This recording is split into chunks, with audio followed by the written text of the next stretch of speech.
Ladies and gentlemen, the match may have just started, but I don't think it's going to get all that much better. What's up, guys? That guy with a pencil. Wait, pencil here. Fun fact number 2. Have it on me and keep it on me at all times. The other fun fact. Come on now. You know what time it is. I know what time it is. We know what time it is. You know I got a pre-draw. It's peak lock time. Peak literally every single week. And I'm excited. So let's not waste more time. And let's hop right into chapter 331. Known as Logic. But before we actually hop in it. Oh, wait, hold on. Apology, as the production of this week's chapter could not be completed in time, we were releasing the incomplete pages as they are. Once this chapter is collected into a full volume, it will be printed with the art completed and corrected. We should expect to express our deepest apologies to all of you for the inconvenience and hope you will continue enjoy reading. Okay, interesting. I wonder why they had to push it out. Anyway, usually I'd assume, well, then again, you know, deadlines are deadlines, so be like that when it be like that, especially when it be like that. But interesting. Usually stuff just get a break.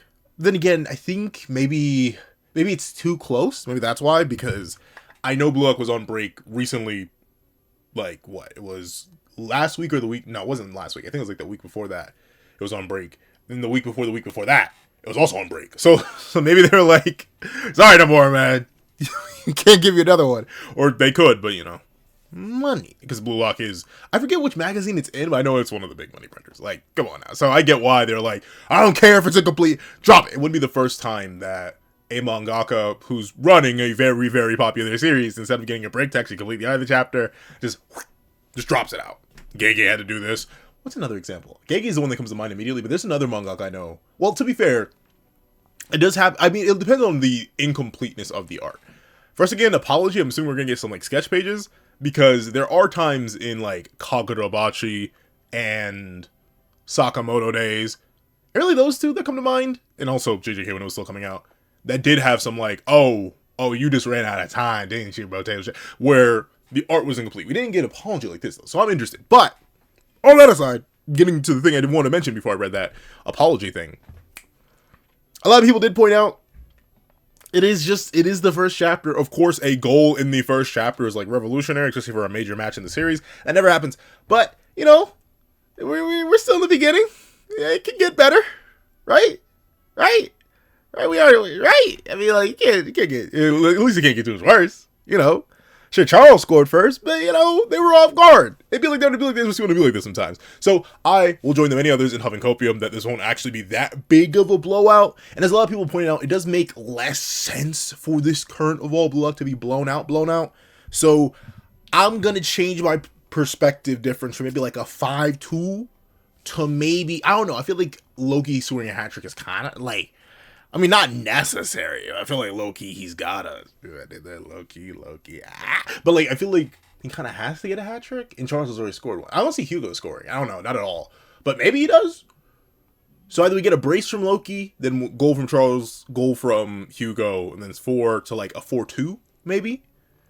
Or you could have, like, it really depends on what Blue Lock does. If they stay with this, like, more balanced format, then maybe they don't get too many goals. Maybe it is, like, a 4-2 with maybe, like, an Isagi goal and a ring goal. Or they could just go hyper offense. Because, like, that's the thing I talked about last review, and I saw a bunch of other people also go, just with, like, Charles pointing out, oh, Shido's on the pitch? We're gonna fry you! But, like, I know a lot of the Paro fans are very, very happy because they're thinking, this is the way to get their boy out there. And a lot of the Shido fans are very, very happy because he got an actual name drop in Glaze. So, we could go straight hyper offense and just see what happens there, and then who knows, maybe this could be a really high scoring game. I don't know, but let's not waste more time. Let's hop right in chapter 331, Logical.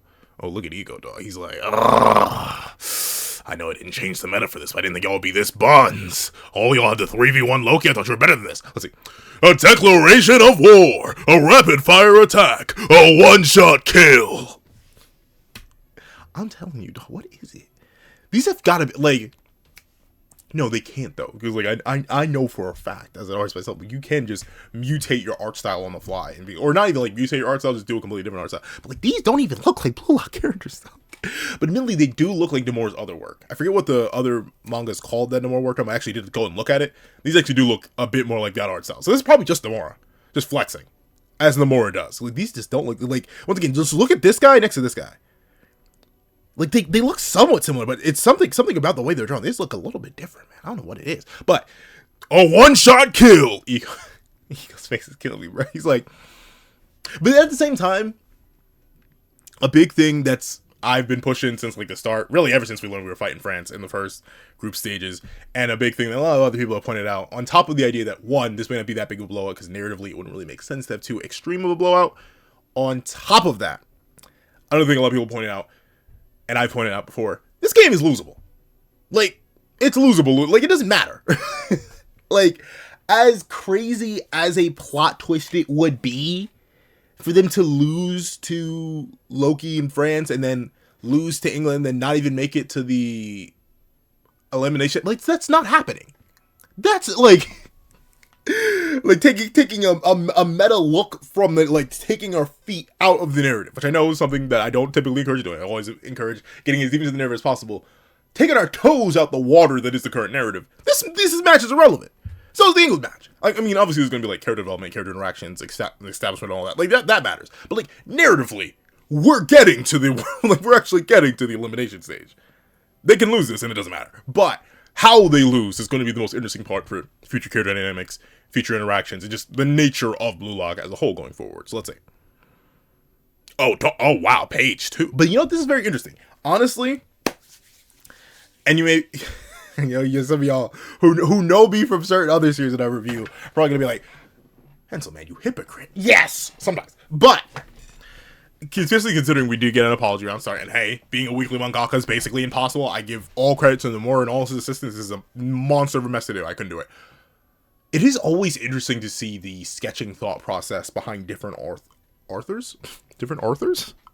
Am I talking about 4 Nights that dropped today? Not on a review right now. But the different sketch style and basis behind different mangaka and authors. Because it's, like, notably, I can see some of the remnants of, like, traditional sketches. You can see, like, the line going down Loki's face, the line going down Charles' face here. So he's like, I'm not sure classically trained is the word, but, like, he follows that basic structure. Someone like me, whenever I draw, I do be ball. I'm not good, though. So, take what I say with a massive back all. I'm not good, though. So I do just be loosely balling. Like, and the most I'll do is, like, maybe, like a shape of the head in terms of, like, actual just, like, a rectangle. Usually. Sometimes they do, like, a hexagon if I'm feeling fancy. But like, the basic shape of a rectangle, they'll do lines, and they'll go over and I'll draw individually, and then as I get into further pieces, then I'll stretch out. You can literally check all the intros if you notice how I draw. It is not at all the traditional way. So it's always interesting for me to see how mangaka draw and their step-by-step process. So from what it looks like, Nomura Sensei does how I typically used to draw more, and I still occasionally do, with pencils. Notably, the way I draw digitally, the way I draw with ink now, and the way I draw with pencils. Completely different things, right? I'm that guy with a pencil, but I do different things. For digital stuff, I do typically the line thing, because I can just do layers, and I can go over, and I can reflect, and I can go back and forth. For the ink, I just hit the free ball. These things happen. When you only have one goal on a sheet of paper, you do freestyle it as much as you can. You don't really worry about it all too much. But then when it comes to pencils, what I can see Nomura does, he sketches out what the loose idea will be, then he'll go over it, and I'm assuming he's going to go over it again, and then he'll probably go over it one more time and then color it. So that's interesting to see laid out here. And it's also interesting to see the mental process behind how Nomura draws chapters, because this is the second page, and it's a spread, but note how it's incomplete, but the page right after is complete. So Nomura likely saves the big, hefty, heavy stuff, like the spreads, the complex stuff, for later on. He gets some of the more basic stuff out of the way, the quick stuff that can go and just be done. He gets that finished, probably hands it off to his assistants, and they color it in, they re-ink it and stuff like that. But then Nomura himself, he saves the big heavy stuff for last, which makes sense from, like, just a production quality standpoint. This is all interesting stuff, so I never mind it whenever a mangaka runs out of time. I'm always actually interested to see it. But let's see. A magnificent showing with France from their very first play. Charles Chevalier has seized the initiative. That he did. Like, I'll be honest, of all the people I had scored initially, he was not. He was not. I mean, like, I guess realistically it had to be one of these three, but I don't know. Hugo did show out last chapter, but Charles really stole the show, and Loki was bait. I figured if anyone was going to score, I figured he was going to literally take Isagi for a walk or something, which he can still very much do, but I thought it was going to be like the first goal, but nah, Loki's... I love how he's so disconnected too. Charles is all happy and geeked. He leaped on Hugo's shoulders. Hugo, well, he's not smiling. He's at least supporting Charles and holding him up. And Loki's like, like, first one down, more to go. So interesting. Do you know what this does though? This, I mean, depending on like what the next play is, this giga hypes England too, right? Like, obviously England out of universe is already cracked Origin of Soccer. You get England in universe is already cracked Origin of Soccer. Plus, like, I think something's implied about England. I forget what the implication is. Like, someone in the fan, like, not someone in the fandom, someone mentioned something about England, like, that was mentioned in universe in terms of it being just cracked on top of it's just natural narrative being cracked from like real world stuff.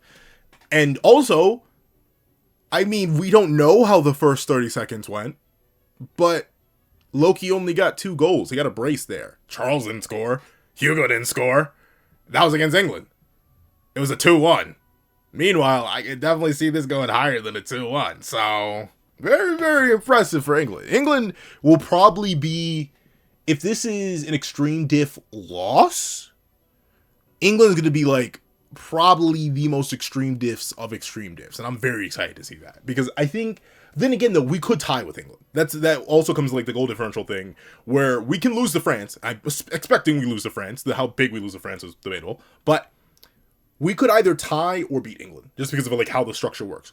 They are 4-0 against Nigeria. They get some goals here. They get like 2 goals here against France. They could tie with England. They can't lose, though. They can't lose. That's the only thing. They cannot lose to England or else they're kicked out. But they can tie with England and then beat them on the goal differential thing. So, who knows? We could use the next match instead of England as like another narrative that they have to come back and overcome later if they tie it. So ultimately, now, where before I was like, they kind of just have to beat England, now knowing how the whole system works, I think it actually would be more interesting narratively if they tied with England. As long as, you know, they could still progress. So, an interesting narrative position. Let's see. Darn. France is insane. They totally fell for their ploy. But to be fair, though, I saw a whole bunch of specific, I don't know what it is. It's like everybody in the Mamba dropped out the woodwork to slander Nico specifically. Like, are you Haiku weren't there? But it is actually kind of insane that they really triple ganked him and got played. But also at the same time, like I mentioned last review, yeah, you don't want to leave Loki alone. And without a Raichi style, who couldn't really even keep up, or a Zantetsu, who at least has like the acceleration maybe, and a Yuki Miya who could possibly keep up, you don't 1v1 Loki. You don't you do kind of have to triple gank him. And the second you don't triple gank him, he blitzes you. It's like they are literally in between a rock and a hard place. The midfield needed to do something. I haven't seen enough Solano in the midfield. Where's Hiyori at? Where's Hiyori? Nowhere near. What's it? He totally fell for their ploy. That pattern wasn't in our day. Oh! So you do actually know. Okay. Slight hint, they actually do watch games. Okay, so that was them essentially freestyling. That was a whole new play based on new data. Charles has probably like never scored before, at least not in any major match that they watched. That's good. Because I will admit, it did feel kind of strange that they have all these Metavision users, all which is heavily reliant on data you have about the players you're going up against, and none of them are watching games. No, they actually did watch some of the France games, the France U20 games. Good. Let's see. That pattern wasn't in our data. And speed, the cross run, the shot quality. Yeah, especially the shot quality from Charles. Like, I don't know. Don't get me wrong. Charles was definitely long since established to have dumb, stupid accuracy. Like, no duh. But in terms of the shot quality, that was pretty humongous from primarily a midfielder. So yeah, Charles he deserves a good chunk of his glaze. Let's be honest. Let's see. Ooh, I haven't even read the page yet, but look, you are farming. Look it up. I love it. Let's see. You can explain it logically, but that goal wouldn't have been possible without incredible skill and talent. This might be absurd for this is the absurd might of our generation's top team. Loki's French team, the favorite to win. Roll credits again from last chapter. But that is true. It is a fantastic combination of skill and talent. I think it is important to distinctify those two. Or that's not a word. to make those two distinct. Maybe it's distinctified. I don't think so. But one thing I like personally, I don't care because it's a back and forth. But I do have some friends that I know that never like being called talented. They'd rather be called skilled. Because talent is something that some of them didn't have in the field that they focused on heavily. Heck, I wouldn't say I'm a talented artist.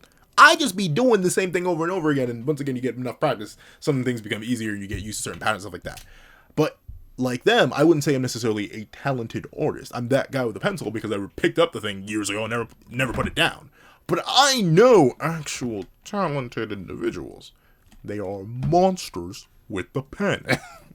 And they're built like that. So I know some of my friends who whether it's not even just like in art, but like in music, in acting, or even in like their professional field, such as anything mathematics related. It's not even talent. It's just it's not talent. It's raw skill developed over years upon years upon years of effort. And it's clear that specifically the way Crosswho phrases it here is accurate. Skill and talent. While Charles may be debatable on how hard he works, it seemingly is very, very hard. But Loki, despite having an insane well and depth of talent, is also extremely hardworking. Like, you can just tell that by what little we've seen of his training. And Hugo, considering just what little we know of him, even though apparently the whole adaptability thing was a mistranslation. So, like, that was the thing about adaptability, what he was saying about Isagi. I think he just said he was unworthy or something like that. But these three, obviously, I mean, the rest of the team won't matter. So, like, these three are a perfect nightmarish combination of extremely skilled individuals who also put their nose to the grindstone, probably in some of the best training environments they could get under extreme pressure, coming out ever more dangerous, which is a lot. Let's see. Loki's French team, the favorite to win. Oh, interesting. See, once again, it's really cool to see what he draws first. That's interesting. So this rail panel didn't get drawn. But these, all right, very interesting. I love seeing Nomura's thought process whenever he goes to a chapter. Let's see. Hey, let's chill. I made an experimental surprise attack, and there are aspects we couldn't respond to. What France really wants is to rattle us and throw off the... Pencil, can you read, please? I'm not that complicated character to voice either. What France really wants What France really wants is to rattle us and throw us off our game. So cool down your brains. Let's not lose our head. Rayo! You know what? Is he in my top 5? No. Is he in my top 10? Maybe? Probably no. But my respect for Rayo shot up from this, and he's just been good. Something about U20 are great. He's just been crushing. I mean, sure, he got absolutely speedless last chapter. Bro didn't even have to get schmicks. He just got ram pass. That's crazy. But in terms of his mentality and how he's carrying himself, very well done, Mr. Mikage. Very well done. Let's see. Right. Nice mental sense. See, this is what happens when I go to speak as I read, bruv. But I don't want to read as I speak, because sometimes I read in my head, and then I completely skip over what like my initial reaction would be, because my brain already registers it. So let me just slow down. Grab the wall. No, let's see. Right. Nice mental management. Brain boss Mikage. Of all, I can't tell if that was supposed to be glaze or an insult or a little bit of both. Let's see. You got it. Is that Bachara? I think that's Bachara. Thank you for the mental medicine. Totes. That's not Kagamaru's voice. Totes. That's not Kagamaru's voice either. But Kagamaru. He's really like. Unfortunately, I do feel bad for the defensive characters of Blue Lock. Kagamaru especially. Like he's just set up. Like he has to fail. Like we're rarely ever. Well, we literally just had Nigeria, but we're rarely ever gonna get a game that's like goalie center. It's just not a thing. Or defense center. It's not a thing. It's really all offense. The defense has to fall to it. They'll have their moments, but there's never gonna be like. I don't ever see a Blue Lock game where it's gonna be won by Japan's defense. If you know what I'm saying. That's what I mean. Where I'm like, that's never going to be a thing. I don't think. Maybe I'm wrong. There's going to be so many matches. We may have one of those. And, like, still, you could still include Isagi in that, who's also a really good defensive piece. We'll see. Though, back to the whole art thing. Look at, once again, I can see how interesting, though. So when Nomura does the facial line thing, he draws the eyes over the line. I haven't taken an art class in years. Like so long, it's really bad. But like, whenever I, on the rare occasion, do that, like, it depends on where I place the line relative. Like, notably, a big off detail that I know I do, yet I still need to work to fix. If you look at any of my avatars or artwork, you'll notice that the eyes are too in line with the ears. Like, notably, if you can literally use me as a reference. The eyes are, like, aligned with basically the top of the ears. In my artwork, the eyes are, like, down here, which is how it's supposed to be done. Nomura is actually doing it right, having the eyes aligned mostly with the top of the head. But the reason that catches me off guard is because you can see he has the line that draws the centerpiece of the face, but the eyes are overlapping that. Typically, the eyes are like right under that, if I'm remembering from what specifically trained, because that line is meant to represent like the forehead / where you'd put the eyebrows. But no, that's different. It could just be because of like Rayo specific facial dimensions, but still interesting to see. Totes.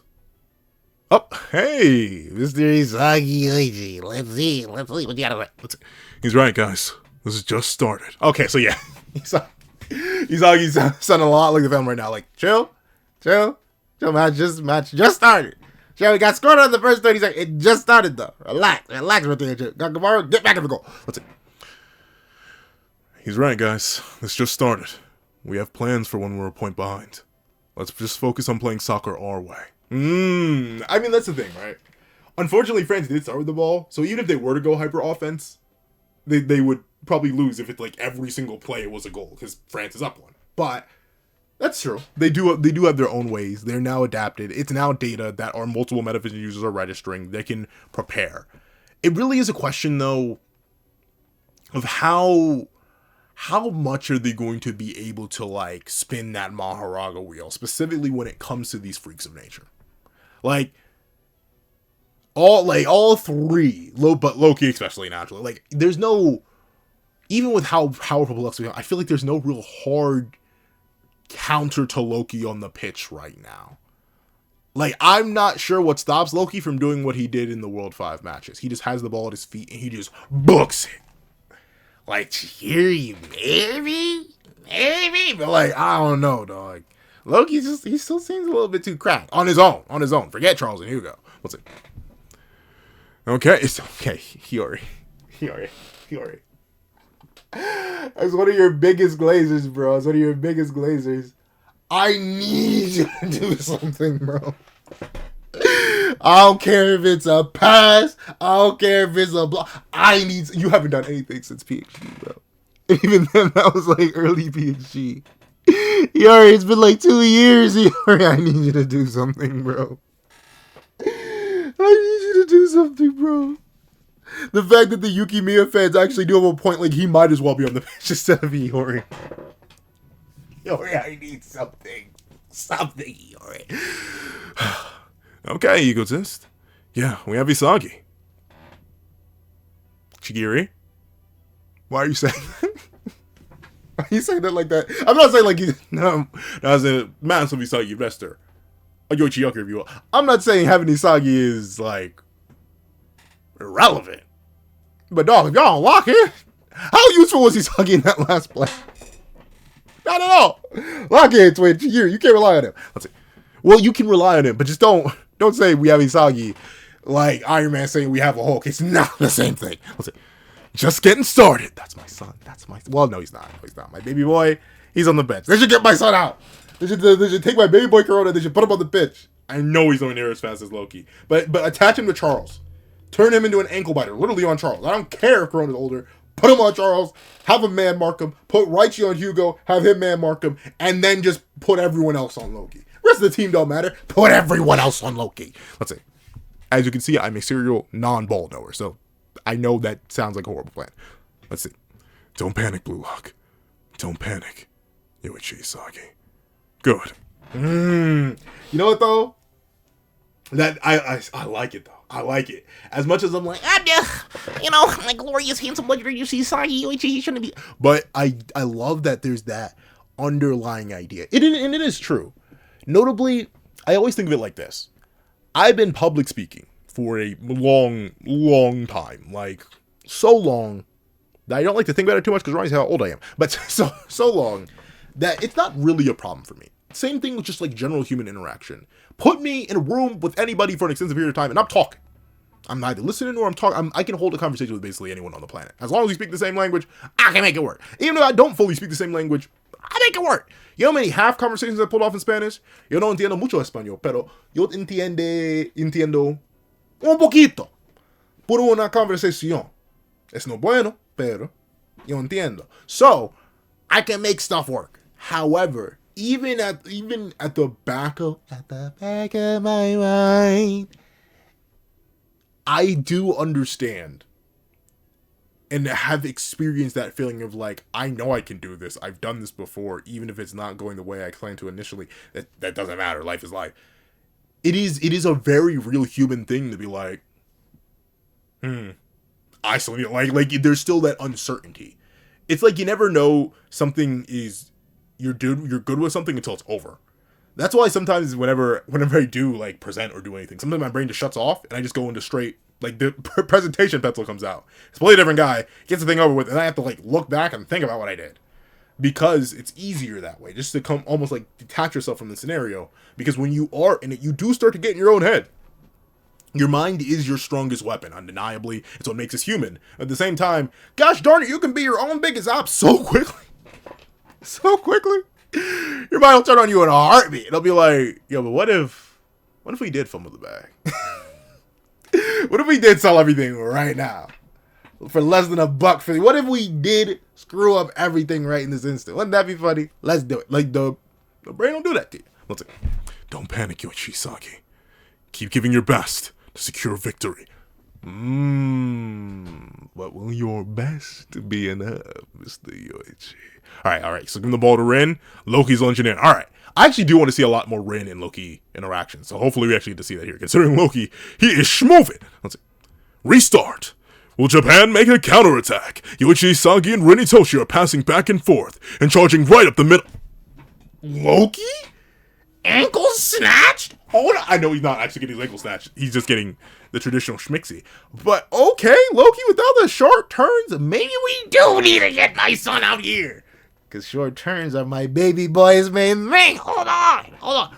Boys, rewind the tape. Let's hit play on my son.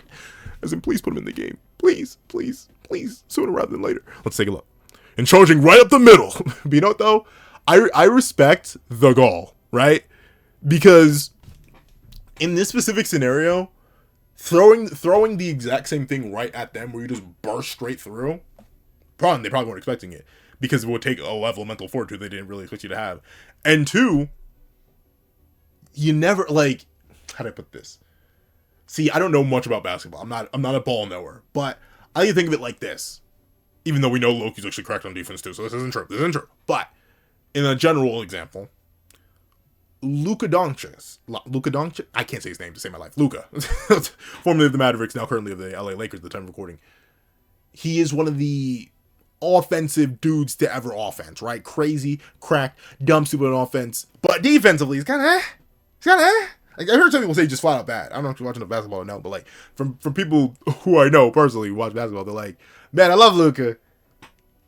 Like, just he needs to get some sort of defensive bag, though. It's kind of embarrassing at this point. So maybe they're trying to exploit that too. Except we do know Loki has a defensive bag, and Charles even has a defensive bag, so he will probably have a defensive bag. But essentially, them charging in like this is still a play that makes sense. Taking their time with France is not really an offense or an option. So if they need to go hyper offense, even without the other hyper offensive pieces, as in your Barrows, your Shidos, possibly a Kunigami, you might as well just go in with what you got. Let's see. I saw that in your first match. Like, what do I it's been so long since Charles has been introduced with this emoji speak, and I still don't know what to do. Do I verbalize it? Yeah. Like, is this supposed to be a laugh, bro? What is this? Let's see. Interesting, though. No metavision from him. I saw that in your first match. You two make your way up, and then make it so either of you could be the finisher, right?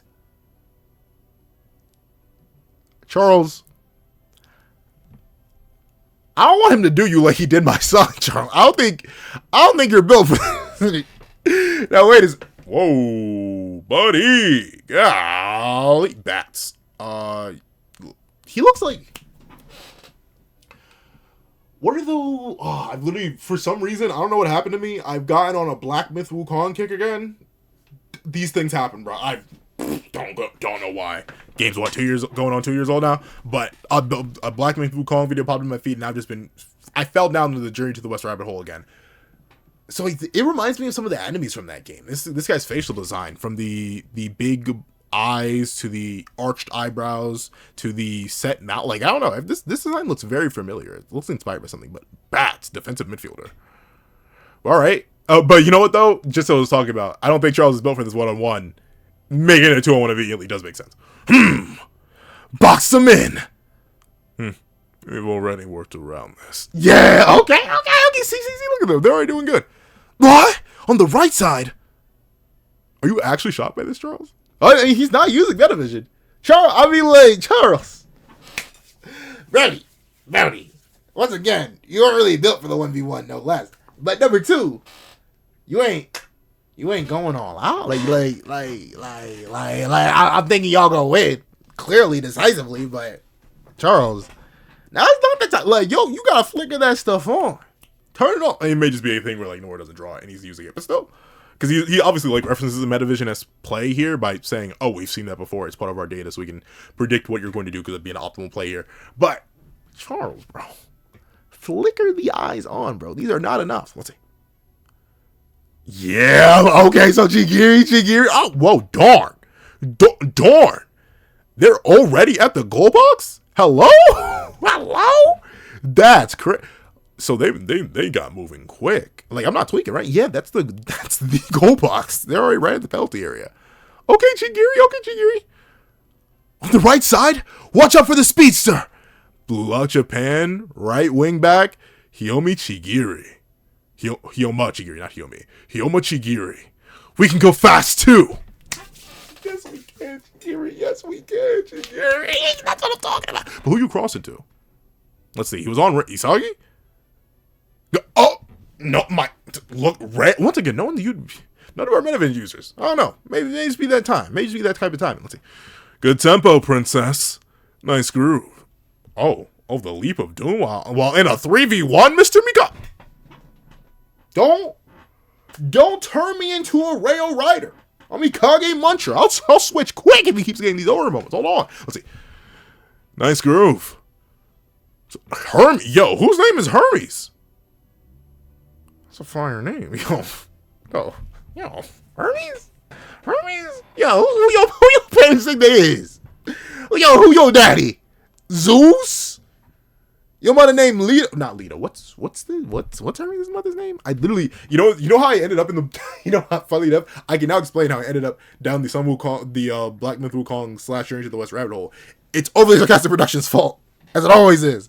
I felt like they released, I don't know where that video went though. I went to rewatch it. They released like a Count of Monte Cristo video. Then I went and rewatched a whole bunch of their old videos, and then I ended up on one of their like random parts of Journey to the West that they released like once a year, and then Black Myth Wukong popped up because the YouTube algorithm was like, hey, you like Journey to the West, kid? And I was like, oh, well, gosh darn, I do. And I watched a 4-hour lore video that I'm confident I watched before because I remember parts of it. I know the lore of Black Myth Wukong. I just rewatched it, though. Sometimes it's nice to have it. But, let's see. But no, all that to be said, I watched the Overly Sarcastic Production video. I forget what Hermes' mom's name is. Because Leto is the mother of Artemis and Apollo. It's gonna bother me if we don't look it up. It's gonna bother me if I don't look it up. What is Hermes' mom's name? What is Hermes' mom name? Maya. I don't know why I would remember that, but yeah, Maya. Let's see. As expected. Begin copy. Gotcha. Okay, who's copying? Model?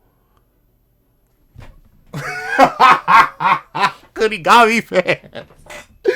I'm sorry. Your boy has never seen the pitch, bro. He's never seen it. He's never seen it. What is he like? Striker option number 6? So we got Red, we got Isagi, we got Baro, we got Shido. Okay, maybe 5. He may be 5. And just like pure opposite. You may have to put that man in on like a defensive core. You may have to have him man mark again or something, bro. It's over. We're never seeing that man again. I forgot he was even an option. But boom, with the header of doom. Rensuke Kunigami. What? He's not setting up a shot. He's setting up a shot instead of shooting? Yes, indeed. Let's see. Up right at Isagi Yoichi's. And like, see, this is how. But I guess Rayo didn't need it. Rayo didn't even need it. He didn't even need Metavision to pull this off. But Charles, this is why you gotta have that Metavision up, ready, locked, and loaded, dog. Look who's got them eyes popping. Let's see. Nice groove, Rayo. Oh, yeah, okay. We had gone without an incomplete drive for a little bit, so still interesting to see Nomura's thought process. This is actually a really cool panel, though. Even with the incomplete art. Let's see. You've got a good team, Blue Lock. Oh, okay, darn.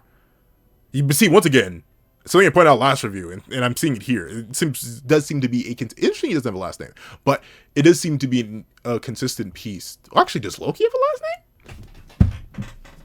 Maybe I'm stupid. I don't think Loki ever got a last name either. Hold on, Loki. Am I dumb? Well, yes. Am I dumber? Julian Loki. No, yeah, Loki is the last name. Julian Loki. Hugo is the last name. That's very weird for New General World member, because we have Don Lorenzo, we have Sei Itoshi, we have Michael Kaiser, we have, what's his name? Bunny Iglesias, right? It's Bunny Iglesias? Hold on. But I genuinely don't think Hugo. Yeah, Bunny Iglesias. Hugo doesn't have a last name, though. Of all of the 6 New Gen 11 members we met, I don't think, or at least he hasn't been given one yet. Maybe that's part of his backstory or something? Yeah, no, just Hugo. Just Hugo. Interesting. Let's see. You've got a good team, Blue Lock. Huh?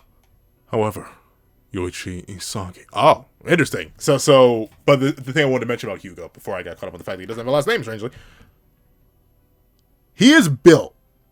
Like, very, very built. Like, even relative to other built characters. Like, he's not, like, the biggest, the largest. I listen to that song all the time, but some apartments, regardless. But he's like that middle ground where he's bigger than our average players, but he's not like as big as the actual beef tanks. But that's enough for him to like lock down Isagi like this. All right, let's see. However, Yoichi Isagi, your two-splinguter thing only works when you're squaring off with an opponent you can feint in either direction, making your shot unpredictable. But if one were to charge and close that gap, your movements can be totally nullified. Yeah, it is more so a. It is definitely. Well, you know, I still think though it is viable enough, depending on like the reason Two Splinguter works as a mix-up is because it can work out either way. I see what Hugo means though. Close the gap, right? Ultimately, even when you crash into Isagi, that does leave the gap option. Technically, this is the thing that Ness did to him. It's what Sei did to him back in the 20 arc match, like not what we're in right now. It's what Ness did to him in Ubers, but Isagi revealed that he could shoot with either foot and then scored. But in this case, because Hugo's locking him down, he would essentially have to just kick with his left, which he probably wouldn't be able to do because Hugo's right on him. And obviously he can't lift up his right without planting his left, which just means it's going to be a right direct shot, which is more predictable. So essentially Hugo's locking down options here. Oh, and he even forces Isagi to chest trap it. All right, let's see. What if one were to charge in and close the gap? Your movements can be totally nullified. Ugh. Your weapon can be crushed by logic. But you know what though? Okay. So that's funnily enough from one logic guy to another. No Metavision though. One logic guy to another. That's interesting to see. Isagi kind of being beat at his own game in a way. Because typically the way Isagi dismantles individuals is by logic spamming. Being like, okay, I know what you can do. Here's the most logical thing you would do in this scenario. Let me ball on you. And then he balls on you. But in this case, he's getting logically broke down because he's shown something before. And while obviously he still has other options there, the issue with Isagi's other options, even especially now with the chest trap that he was forced to do, it's a lot more linear. The big thing for like a Boro even post New Aegis League, is that he typically would have to get in the 1v1 the goalie, but still have people in the way, and he could use the curve shot. Thing with Rin is that he does have, like, insane shot variety. He could hit the volleys, he could hit a variety of curve shot. Like, they have various options that are lethal. Isagi's direct shot is still lethal, but the more linear something is, the less you have to think, the better your chances are of blocking it. It's why if you can hit your opponent with a 4-way mix-up, it's better than to hit them with a 2-way mix-up. If you can hit your opponent with a mix-up at all, it's better than running them up and punching them right in the face. You can still definitely hit a punch to the face. That doesn't mean you can't. But the more options you have, the better. And Hugo's essentially being like, the most logical thing to do is give you less options. In this case, he's done it. Let's see. This guy. Run a simulation using the movements. Oh, wait, no. Run a simulation using my movements as data? Yeah, Isagi, what you do. What you do. Heck, that's kind of what Kaiser's doing to you in the New Aegis League as well. Let's see. Run a simulation using my movements as data? Interesting, though. He was able to hold off. He is able to physically hold off Hugo. So, in spite of Hugo being relatively big. Hey, yo. Isagi, why are you backing it up into him like that? I mean, like, I know this is BL, but he is holding him off, showing Isagi's stats have still gone up. Let's see. Yep. Oh, did he read his mind? Let's see. Yep. And that backwards volley you did during the Nigeria match can be nullified through contact. Oh, but see, that's what I was talking about. He immediately switches forms to a different offensive option. Hugo locks that down too, because that's the next most logical step. So Hugo's using Metavision. He's just not using Metavision. You know what I'm talking about? He's like, I know what you can do. I don't think you could do more. But so this is where that balance, right? I always talk about how Isagi is heavily a talented learner, but he also still has genius attributes, and vice versa for other characters. This is a case where some of Isagi's, like, insanity needs to kick in. If he can be so thoroughly bested by logic, he's going to have to do something manic. Not, like, manic in the crazy way, but... And not even saying manic in a way that can't be produced, right? Because that's the whole ultimate thing. But essentially, Isagi needs to keep increasing his options over and over and over again. Or, you know, give the ball up. Either one of those things. Let's see. Isagi! Pass! Over here! Yeah, see, this is the thing. He does still have options. Let's see. Nice! Thanks! If we block your... Oh! Yeah, once again, this guy's face. He looks like, he doesn't just look like an enemy from... Or like one of the statues from Black Myth Wukong. He also reminds me of Neo 2, which I haven't played. Let's see. Interesting. But yeah, look how big Hugo is right behind Isagi. Isagi is crouched out more presumably. If we block your helpers, you have nowhere to pass to. If we crush you, Blue Lock is dead in the water. So that's why I was like, why did Chigiri say that? But we were setting that up before this match. And then Chigiri did say, we have Isagi. Yeah, we have Isagi. It's fine. But that is an interesting point to bring, right? The issue of hypothetical over-centralization. But honestly, one of the things about Blue Lock that I've had to give it credit for, even if I do admit there are still definitely some issues in terms of its like dynamic writing, considering a lot of the dynamics are specifically with Isagi. It's actually more than balanced enough that I don't think that's the case. Like, sure, Isagi is definitely the heart of Blue Lock. He definitely raises up their state of play, but like, he's still more than valuable enough on his own. And also, not at all. Like you could still definitely run a competent comp without Isagi. But let's see. Blue Lock is dead in the water. Huh. Shut it, you logical fiend. I made it this far by devouring arrogant creeps like you. Ooh, talk that spooky talk, Mr. Yoichi. Talk that spooky talk. Let's see. I'm gonna risk it all to be number one.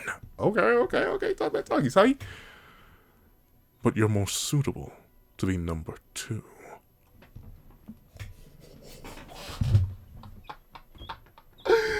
Hugo! Stop sounding like the fans, bro. Be quiet. He's not. Interesting, though. I wonder if that's now I think about it, I wonder if that's a bit of projection. I wonder if that's a bit of projection right there. You're more suitable number 2. Why, Hugo? Because you're number 2 on the team? Are you even number 2? Well, though a lot of people point out, I should have mentioned this earlier. A lot of people point out the reason that Loki may want Charles is because Hugo may not be on his like actual team. Hugo's on the national team, but he may be playing for a different team in France itself or wherever, right? He can play anywhere in the world in a club. So he may be in a different club. So Loki wanted Charles for his specific club because Hugo wouldn't go with him. And that may be the reason. Then the reason Hugo probably wouldn't go with him is this right here. The idea of, but you're more suitable to be number 2. because Hugo is number 2 of France, or maybe even behind Charles, who knows. And thusly, he another logical, I'll break everything down based on the data you've given me on your previous movements and assessments. He is in the position where he's like, if I'm number 2, why aren't you? We do the same thing. Facilitate, move, but honestly, we're built for this. Number 2, not number 1. We'll see. Huh? Say, do you believe in destiny? Don't! Okay. He just did so wait. That's actually crazy. So he going back into the Hugo's build thing. He just pushed right through Isagi. And even like this isn't even like he weaved around. No, look at where Isagi's hand. Isagi's hand is dead on Hugo's chest, and he was like, "I'm sorry, but are you trying to stat check me?" And just pull straight through it. All right, golly. Say, do you believe in destiny? And that's the end of the chapter. All right. W chapter. All right. I like this chapter for what it does for the characters involved. A sleeper? Obviously, like, the main MVPs of the chapter are now Hugo and Isagi, naturally. But a sleeper MVP of this chapter is Ryo Mikage, dog. Yo, for the longest time, I've struggled to see a vision on Ryo. Well, maybe I needed some contacts or glasses all this time. He actually cooking a little bit. So shout out to Ryo. Rip to every Kunigami fan who's ever existed, ever will exist, and ever can exist. Your boy's getting nothing. No, I'm lying. Well, mostly. I just don't know. Man, it's looking rough for him. Chigiri, shout outs to my boy. Still a cross merchant, dog. I need you to score.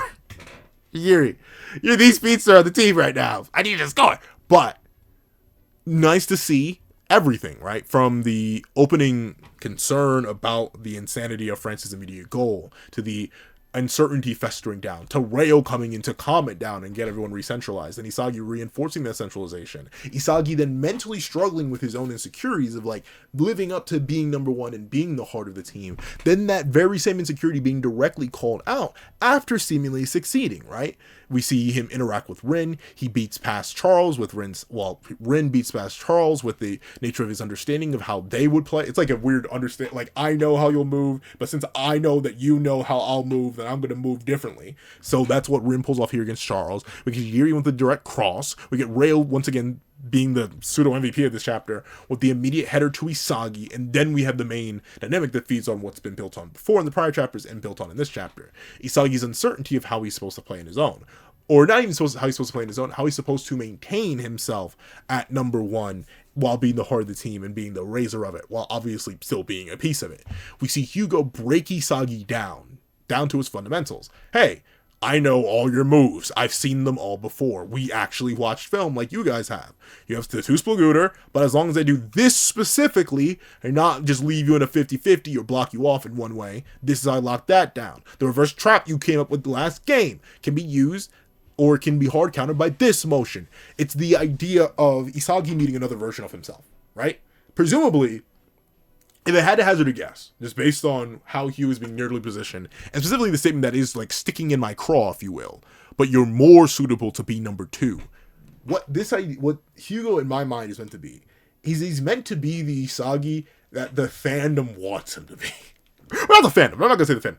A vocal minority of the fandom wants Isagi to be. That's what I think Hugo is. I think he's this idea that, Isagi, he's not good enough to be a main striker. He's not the core. He's not going to be the number 1 striker in the world. Hugo is the Isagi that did give up. The Isagi that became a midfielder. Still very clearly competent, still very clearly powerful, still a fantastic facilitator, still arguably the heart of his own team, probably. But he's not number 1. And he's seemingly, I'm not sure if he's given up on being number 1, but clearly he's not number 1 on his team. It doesn't look like he ever will be, because of Loki being here. So he's accepted his fate, and essentially he's trying to get Isagi to accept his fate as well. It's probably why he asked him here at the end, say, do you believe in destiny? The idea that your fate is predetermined and there's nothing you can do about it. I'm assuming Hugo, presumably being a man of logic, has looked at the logical outcomes of the world, seen how he was built, and then seen how Loki was built, and possibly even how Charles is built, and is like, I'm never going to be the first option, so I might as well be the best second option I can be. It's honestly kind of a similar place that Sei was put in, except Hugo seems a lot more fatalist about it. At least from what Louis seen, he seems a lot more fatalist about it than Sei did. Sei was just like, man, I got whooped. Time to become a midfielder. Meanwhile, he was like, wow, I got whooped. I think there's literally nothing I can do against this. Time to be number 2. So very, very interesting chapter. So if you made all the way to the end of this video, leave, why not? Leave Destiny's Embrace in the comment section down below. I want to thank you so much for watching. So to leave a like, share, comment, and subscribe. Make sure that link to the notifications so you don't miss out on any videos I can on the channel. Also, you do have a pitch down below. You can support me for as low as $1. To get these exclusive videos, early content, and more. So now become a member of the channel for as low as $3 a month to get the same perks and more. So those perks include the live reactions to every other series I happen to review, ad variations of all my videos, early ad-free access to all my videos, your name listed at the end of literally every single video I produce, and if you are a $3 member or higher, you get your name not just listed, but read aloud at the end of every single video I produce. On top of that, I do have my Ko-Fi link down below. You can drop 5 minutes to a short video or 25 minutes to a long video. Any beats at all, any support is always greatly appreciated.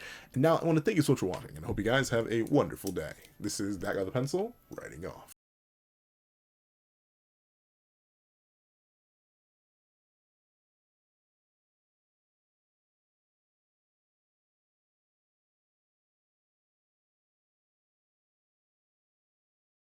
I'd like to give a thank you to our sketch tier members: Eternal Flame, Red Wolf 4765, Astro, Glacier XZ, Zera, J2MA, Guillaume, Pura Ura, Enzo, Yuki Ally, Grim, Ollie, The Boy, Corey Watson, Damon Brown, Magic, CCC, Romano Fiore, Dino, Hector Gonzalez, Tim Thomas, Kaving, Julian Perez, RXN, Nevi77, Logan Guzman, Dead Meme, Karudir, Christian Carter, Keon Stewart, Donovan McIntosh, Sino King, Hamza Idrisi, BNA DNA, Edwin Igbinoba, Straw, Athenzi Shear, Antavius Mitchell, Azo2404, Superflame Zero, Weary Exile, Sheesh King, Window Life, Alex Kenny, Victor Jacobs, Todd, Dre, Axis XC, The Practical One, Aswin Hedi Presetia, JMD KD, Devi Pesiet, Landon Clapwick, Heath Nelson, CAET, Funny Dude, Jagoda, Plant Crone, Striker Man, Brandon Payne, Black Sage, and Multi-Batman Superman. Then I'll leave a thank you to Artline Art Tier patrons: A+A, Kevin Encarnacion, Sean, Dread Zoen, Midnight Lord 21, CJ, and Karina Hernandez. Then I'd like to give a thank you to our Inc. tier members: King RTX, Shrimpo the 4th Shrimp